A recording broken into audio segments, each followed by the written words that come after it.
Boa noite, amada Igreja do Senhor. Sábado glorioso, sábado abençoado. Estamos aqui mais uma vez para falar sobre aquilo que o Senhor ministrou ao meu coração e espero, em nome de Jesus, ser boca do Senhor aqui essa noite, transmitir tudo aquilo que o Senhor colocou diante da minha vida. Quero mandar um forte abraço à minha linda esposa, está nos acompanhando nesse momento lá do hospital. Meu amor, te amo. Quero te dizer que você é uma bênção na nossa vida. Kairos vai ter muito orgulho da mamãe abençoada que ele terá. Logo, logo, nós estaremos aqui nesse altar, contando o testemunho da nossa vitória. Em nome de Jesus. Peço nesse momento uma oração com o nosso pastor, que possamos iniciar. Te bendizemos, Deus vivo, Deus glorioso, Deus de força, poder e majestade, que nos permitiu nos reunirmos aqui em congregação para adorarmos ao Teu nome, ao Senhor. E já tivemos, Pai, os 5 minutos de oração, a linda e gloriosa ministração, os lindos e gloriosos louvores. E agora também, Pai, queremos recepcionar e guardar essa palavra, já colocada no coração do Teu servo ministro, André Lima, já devidamente ungido pelo Teu Espírito Santo, e que possamos recebê-la como vinda do Teu trono. Em nome de Jesus, amém. Amém. Parafraseando o meu amigo ministro Lucas André, gosto de falar sobre a minha vida, da qual tenho propriedade. Então, devido às circunstâncias de trabalho, né, tive esse afastamento aqui das palavras, né, das ministrações, e também devido aos temas catedráticos, né, que a Educar desenvolveu no primeiro semestre. Aqui nós tivemos pregadores mais conceituados e habilitados. E aí, né, nesse segundo semestre, trabalharemos temas mais desenvoltos a toda a igreja. E coube a liderança da Jucad escolher esse tema, Desafiando Gigantes. E aí, colocaram esse jovem aqui para ministrar a palavra, sem saber do que viria pela frente, né? E o Senhor é tremendo, o Senhor é bom, e Ele nos faz falar daquilo que nós temos propriedade, conhecimento.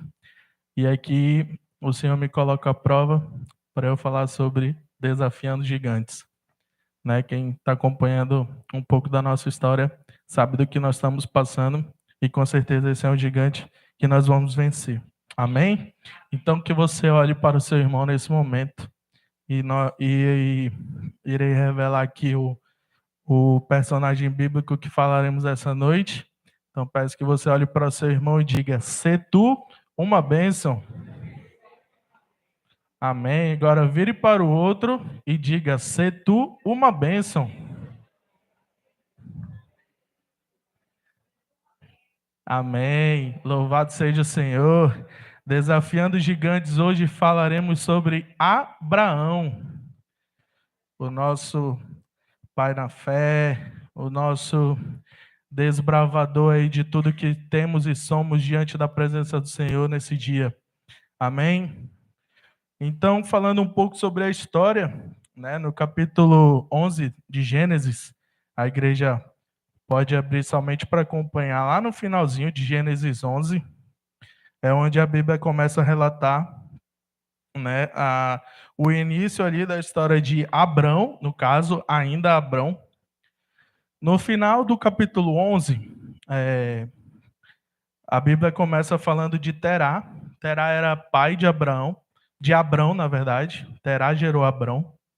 E aí ele vai discorrendo a história, e para não nos atermos na história, eu elenquei alguns pontos, né, que é para a gente bem resumir esse final do capítulo 11. Então, Terá gerou Abrão, Abrão casou com Sarai, e lá eles receberam uma palavra e eles saíram de Ur dos Caldeus. Quem saiu de Ur dos Caldeus? Terá, seu filho Abrão, Sarai, esposa de Abrão, e Ló, que era sobrinho de Abrão. Eles saíram para ir à terra de Canaã. Só que no momento que eles estavam indo à terra de Canaã, eles pararam em Harã, onde lá estabeleceram a sua tenda e ficaram ali. Terá, que era o pai de Abrão, morreu em Harã. Amém? Glória a Deus. No Gênesis capítulo 12, você pode virar aí um pouquinho. Deus chama Abrão e lhe faz a promessa. Amém? Peço que o nosso amado ministro Yuri possa ler Gênesis 12, versículos de 1 a 3.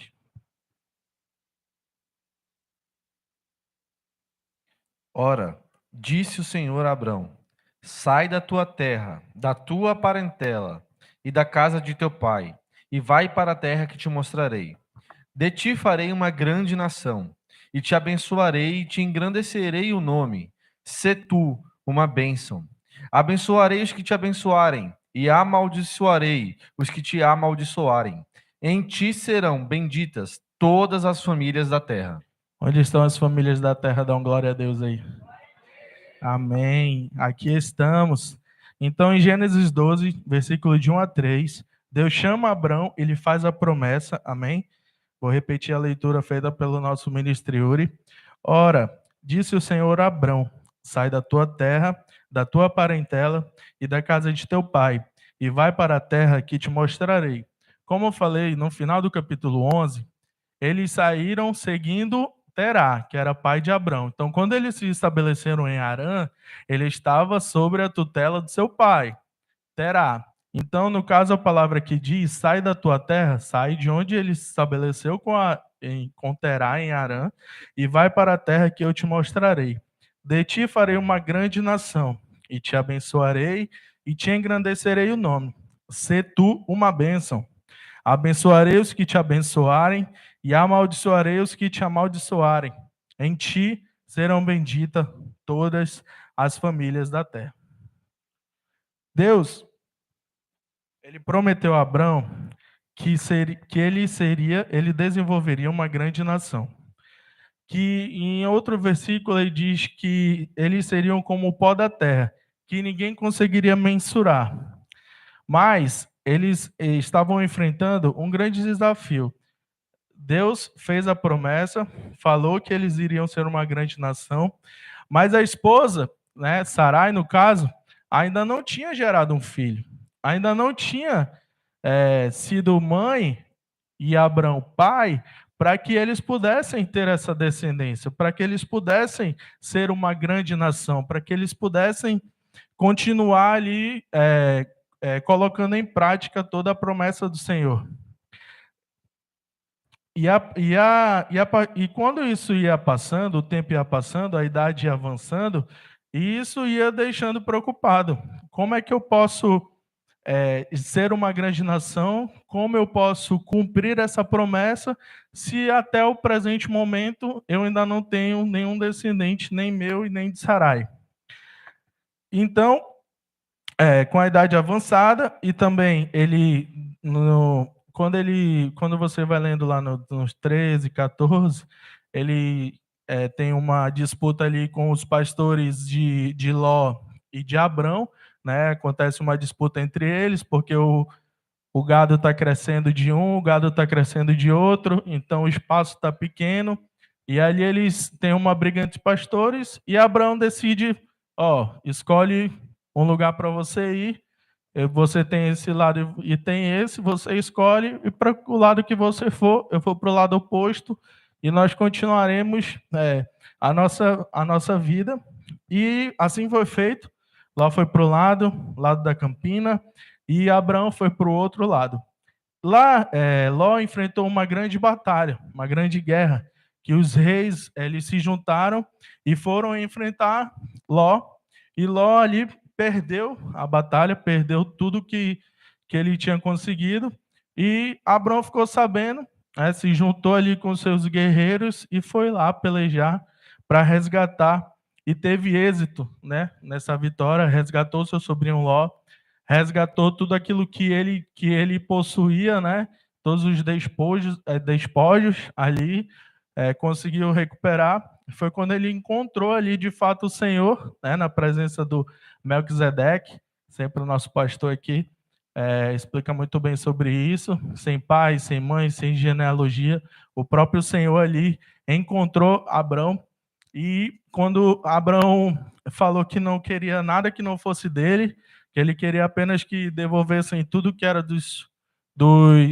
reis lá, que eles tinham perdido, tudo que era do seu sobrinho, e o que fosse dele, ele deu o dízimo ao Senhor e ali entregou.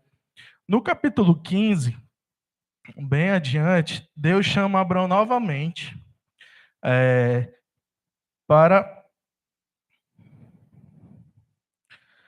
Deus chama Abrão novamente e, enfim, lhe promete o filho. Né? O filho tão desejado, o filho tão abençoado, o filho que seria o filho que abençoaria a terra, que faria Abrão ser essa grande nação. Eu peço que o nosso ministro Lucas André possa ler capítulo 15, Gênesis, de 1 a 7.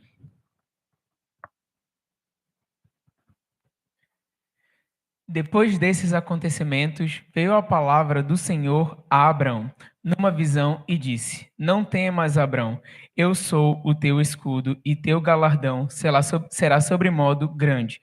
Respondeu Abrão: Senhor Deus, que me haverás de dar se continuo sem filhos, e o herdeiro da minha casa é o Damasceno Eliezer? Disse mais Abrão: A mim não me concedeste descendência, e um servo nascido na minha casa será o meu herdeiro. A isso respondeu logo o Senhor, dizendo: Não será esse o teu herdeiro, mas aquele que será gerado de ti será o teu herdeiro. Então conduziu até fora e disse: Olha para os céus e conta as estrelas, se é que podes. E ele disse: Será assim a tua posteridade. E ele creu no Senhor, e isso lhe foi imputado para a justiça. E disse mais: Eu sou o Senhor que te tirei de Ur dos Caldeus para te dar por herança essa terra. Amém. Glória a Deus. Como bem lido pelo nosso querido Lucas, depois desses acontecimentos, que foi a guerra, foi a vitória, a restituição ali de Ló, né? Depois destes acontecimentos, veio a palavra do Senhor a Abrão numa visão e disse: Não temas, Abrão, eu sou o teu escudo e teu galardão será sobre modo grande. Respondeu Abrão: Senhor Deus, que me haverás de dar se continuo sem filhos? O herdeiro da minha casa é o Damasceno Eliezer?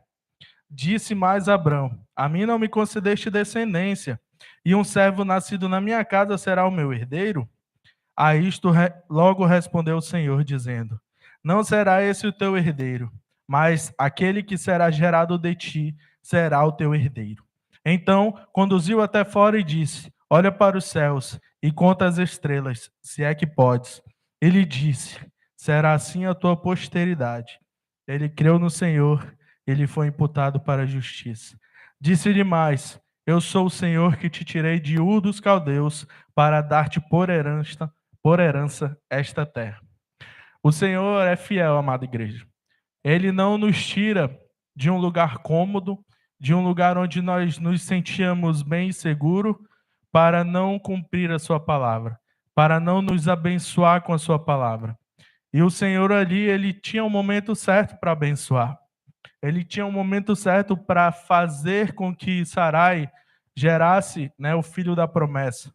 E no versículo 6, há uma palavra que chamou muita atenção ao meu coração, que é o versículo 6, que diz: Ele creu no Senhor, e isso lhe foi imputado para a justiça.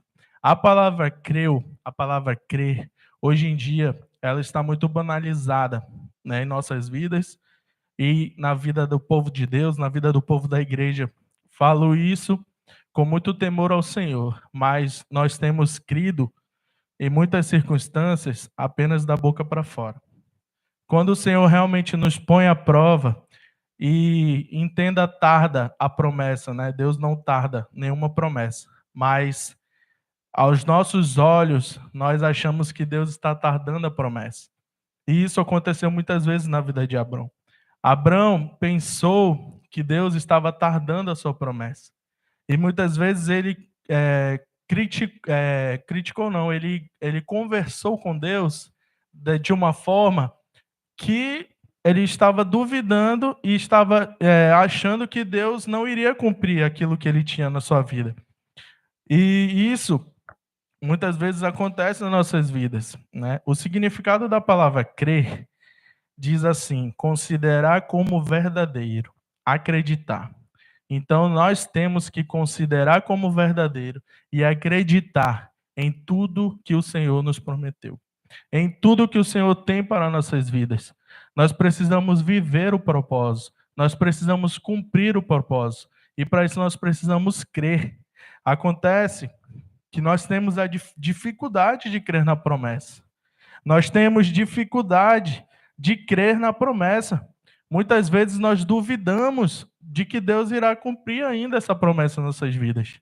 Muitas vezes nós tardamos essa promessa em nossas vidas com murmurações, com a nossa crença limitada, com a nossa dificuldade de acreditar.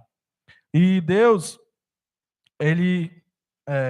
essas circunstâncias, elas acontecem na maioria das vezes pelo tempo. Nós vivemos numa sociedade imediatista. Nós vivemos numa sociedade que se acostumou com o celular na palma da mão e que a um clique, 2 cliques, nós temos uma informação que a gente deseja, nós temos uma foto que a gente deseja, nós temos tudo o que nós desejamos. E no reino dos céus, isso é diferente, irmãos. A gente tem que passar pelo propósito, a gente tem que viver o processo. Nós precisamos estar habilitados para cumprir essa promessa. Nós precisamos estar habilitados para cumprir esse propósito. Muitas das coisas é como se a gente fosse passar por fases, né? A palavra de Deus fala que a gente era menino quando começou, e aí Deus vai com leitinho, e aí você vai amadurecendo, e ele vai dando um caldinho de feijão, e aí vai amadurecendo e ele já dá um feijão legal, e quando você está adulto ele já dá um mocotó. Então nós precisamos passar por essas fases. Nós precisamos avançar nas promessas do Senhor em nossas vidas. Não adianta nós chegarmos aqui, novo convertido, ou seja, você que ainda está esperando uma promessa que o Senhor falou ao teu coração e achar que isso vai acontecer de uma hora para outra sem você cumprir, sem você viver o propósito, você está completamente enganado. No momento certo, Deus vai agir. Mas se você estiver vivendo nele, acreditando nele e vivendo a verdade. Até anotei aqui um exemplo, exemplo estilo Ed, né, Yuri? Um exemplo assim bem legal. Que a única coisa que prometia ser instantâneo era o miojo, né? Miojo, uma comida instantânea. E ele dura 3 minutos ainda para ficar pronto. Então nem é tão instantâneo assim, né? Uma piada estilo Ed, né? Então nem isso que prometia ser instantâneo, ainda você leva 3 minutos para comer, para ficar pronto. Imagina as promessas do Senhor, meu irmão, que são grandes para a tua vida. Imagina as promessas do Senhor que são inigualáveis. Imagina você viver a promessa e o propósito de Deus. Irmão, não tem coisa melhor do que você viver os propósitos do Senhor, viver as promessas de Deus, estar na presença dele todos os dias, radiante de alegria, com Deus enchendo o teu coração, com a presença dele, com o amor dele. Ô, irmão, como é maravilhoso viver isso diante do Senhor. Amém?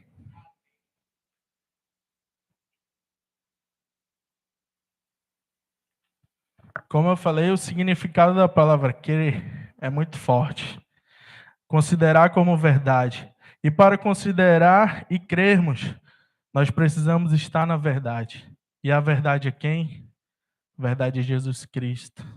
Como ele diz na sua palavra, eu sou o caminho, a verdade e a vida. Ninguém vai ao Pai se não for por mim.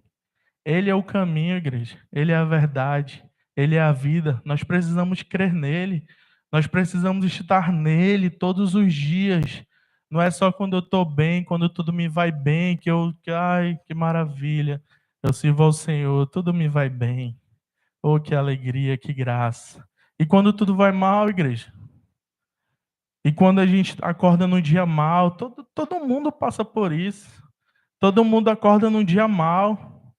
Todo mundo aqui passa por tribulações. Todos os dias nós precisamos desafiar, e não só desafiar, vencer o nosso gigante. Todo dia o gigante se levanta contra a nossa vida. Todo dia a palavra de Deus diz que o diabo ele anda ao nosso derredor. Ele quer nos tragar, ele quer lançar setas contra a nossa vida. Mas se nós estivermos nele, se nós estivermos fincados nele, na verdade, crendo, acreditando, vivendo os propósitos de Deus, anjos estão ao nosso redor, nos guiando, nos protegendo e nos mostrando a verdadeira luz do Senhor. Ele é o caminho. Acredita, igreja, fielmente na promessa. Acredita fielmente sem esmorecer. Acredita, tá difícil, acredita. Tá difícil, louva. Tá difícil, adora. Somente adora o Senhor, que Ele cuida de tudo. Ele cuida do teu coração, Ele cuida da tua vida, Ele cuida dos teus propósitos, Ele sabe de tudo, Ele é o dono de tudo. Tu és todo-poderoso, Jesus. E nós só temos a te louvar, Pai. Em Hebreus 10, 23, a parte B diz, pois quem fez a promessa é fiel. Quem fez a promessa é fiel, igreja. Em Números 23, 19 diz, Deus não é homem para que minta, nem filho do homem para que se arrependa. Porventura, tendo ele prometido, não o fará? Ou tendo falado, não o cumprirá? Esse é o nosso Deus. Esse é o Deus que servimos, o Senhor Todo-Poderoso. Em Gênesis 17, Deus muda o nome de Abrão. Ele muda para Abraão e faz uma aliança. Peço que o nosso ministro Ed possa ler Gênesis capítulo 17, versículos de 1 a 8. Gênesis 17. Quando Abraão atingiu a idade de 99 anos, apareceu-lhe o Senhor e disse-lhe: Eu sou o Deus Todo-Poderoso. Anda na minha presença e sê perfeito. Farei uma aliança entre mim e te multiplicarei extraordinariamente.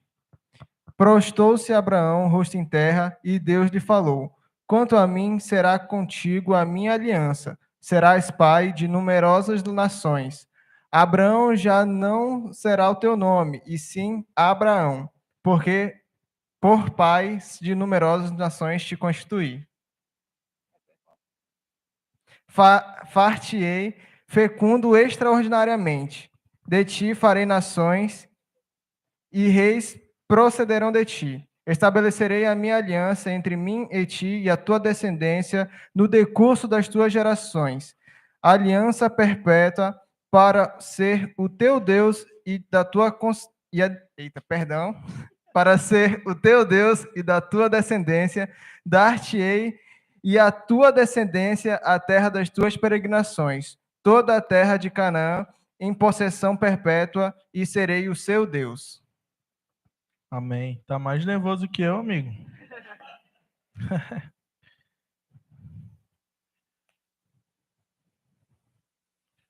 Amém.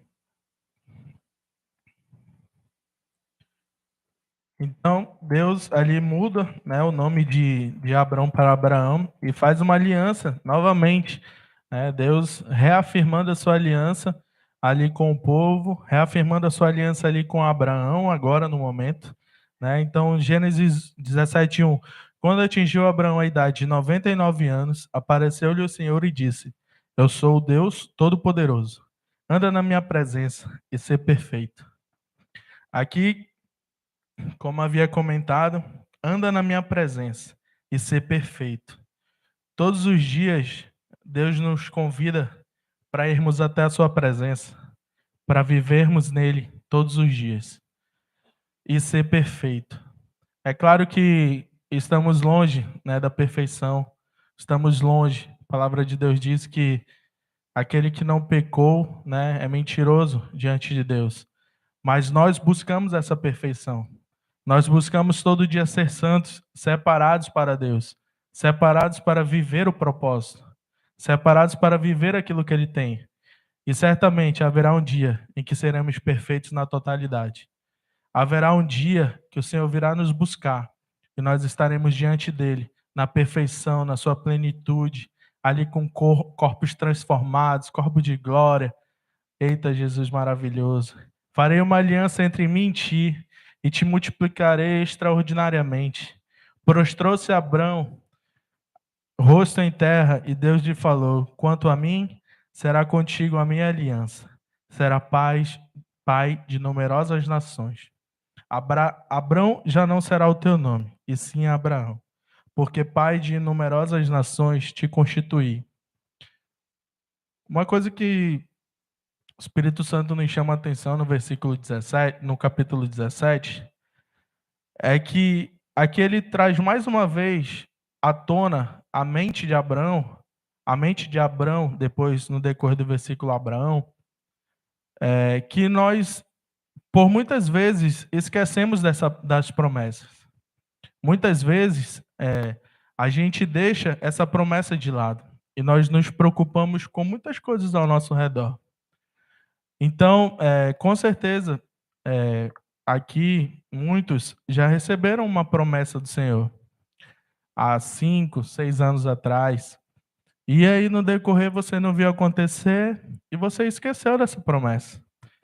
E aí o Senhor usa o pastor, né, nosso pastor aqui abençoado, nosso pastor ungido, nosso ministro Yuri ali, o profeta do Senhor, para ir lá no seu ouvido, para tocar a mão no seu coração e lhe lembrar da promessa. E fazer uma nova aliança contigo. E testificar tudo aquilo que ele falou diante de ti. E fazer lembrar, fazer acender a chama no teu coração. A palavra de Deus, ela diz em Eclesiastes 3,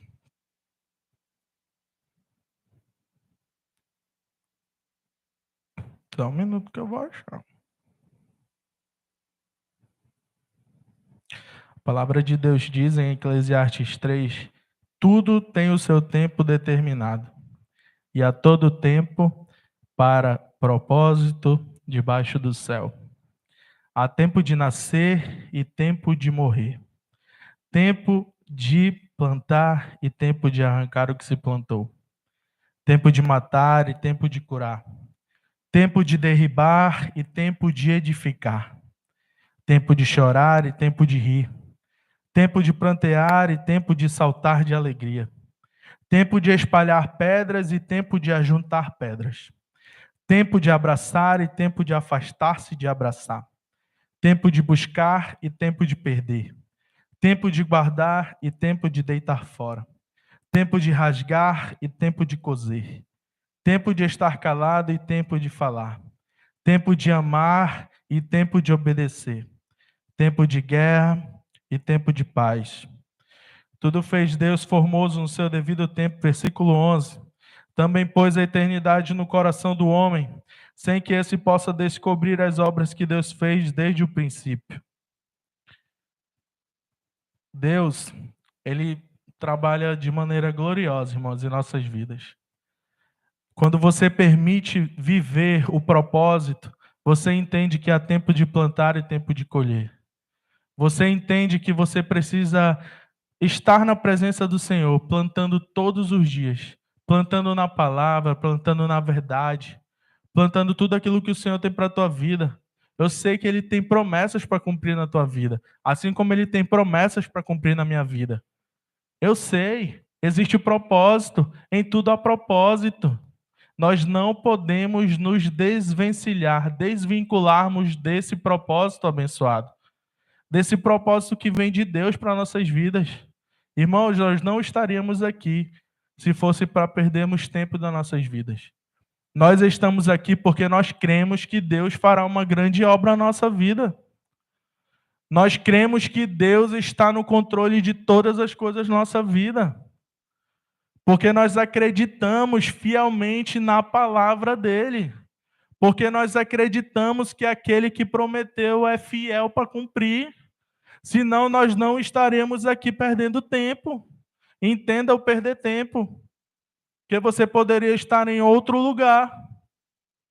Você poderia estar fazendo outras coisas. Você poderia estar se divertindo num sábado, começo de noite. Mas você escolheu estar aqui. Você escolheu estar vivendo o propósito. Você escolheu estar plantando na presença do Senhor. Você escolheu estar plantando na verdade. Você escolheu estar plantando na justiça. Você escolheu estar firme nas promessas do Senhor. E você vai colher, irmão. Você vai colher, você vai colher. A palavra de Deus diz que há tempo de plantar e tempo de colher. Se eu estou plantando, na verdade, eu vou colher verdade, irmão. Eu vou colher as bênçãos do Senhor, as misericórdias do Senhor. Elas são a causa de não sermos consumidos, irmão. O nosso coração é corrupto e enganoso. Mas se nós estivermos nele, se nós estivermos vivendo para ele, se o nosso coração, o nosso propósito de vida, a nossa entrega tem sido para ele, irmão, tudo isso fica em segundo plano. A presença dele vale mais que tudo. A vida dele em nós vale mais que tudo. O templo do Espírito Santo aqui dentro de nós deve pulsar todos os dias pela presença dele. Senhor, eu creio em ti, Pai. Senhor, eu quero viver as tuas promessas para a minha vida. Senhor, eu quero viver para ti todos os dias, Pai. Me ajuda, Senhor. Me ajuda a continuar na tua casa. Me ajuda a continuar buscando, acreditando, crendo. Eu quero continuar crendo sem esmorecer. Eu quero viver, Pai, a tua palavra. A palavra de Deus, continuando, ela vai chegar no versículo 18. Os versículos de 9 a 15. Peço que a nossa amada irmã Kézia possa ler. Gênesis 18, de 9 a 15. Então lhe perguntaram: Sara, tua mulher, onde está? Ele respondeu: Está aí na tenda. Disse um deles: Certamente voltarei a ti daqui a 1 ano, e Sara, tua mulher, dará à luz a um filho. Sara o estava escutando à porta da tenda atrás dele. Abraão e Sara eram já velhos, avançados em idade, e a Sara já lhe havia cessado o costume das mulheres. Riu-se, pois, Sara no seu íntimo, dizendo consigo mesma: Depois de velha e velho também o meu senhor, terei ainda prazer? Disse o Senhor a Abraão. Por que se riu Sara, dizendo: Será verdade que darei à luz sendo velha? Acaso para o Senhor há coisa demasiadamente difícil? Daqui a 1 ano, neste mesmo tempo, voltarei a ti, e Sara terá um filho. Então, Sara, receosa, o negou, dizendo: Não me ri. Ele, porém, disse: Não é assim. É certo que riste. Amém. O Senhor que sabe todas as coisas está nesse lugar, amém? Então, versículo 9 diz: Então lhe perguntaram: Sara, tua mulher onde está? Esse momento aqui da Bíblia, o Senhor ele vai até a tenda, né, ali de Abraão, e o Senhor e mais de dois anjos, e o encontra lá com Abraão, eles começam a conversar, e aí é o momento em que um anjo pergunta, né, onde está Sara? E aí ele diz: Então lhe perguntaram: Sara, tua mulher, onde está? Ele respondeu: Está aí na tenda. Disse um deles, disse um anjo deles: Certamente voltarei a ti daqui a 1 ano, e Sara, tua mulher, dará à luz um filho. Sara o estava escutando à porta da tenda atrás dele.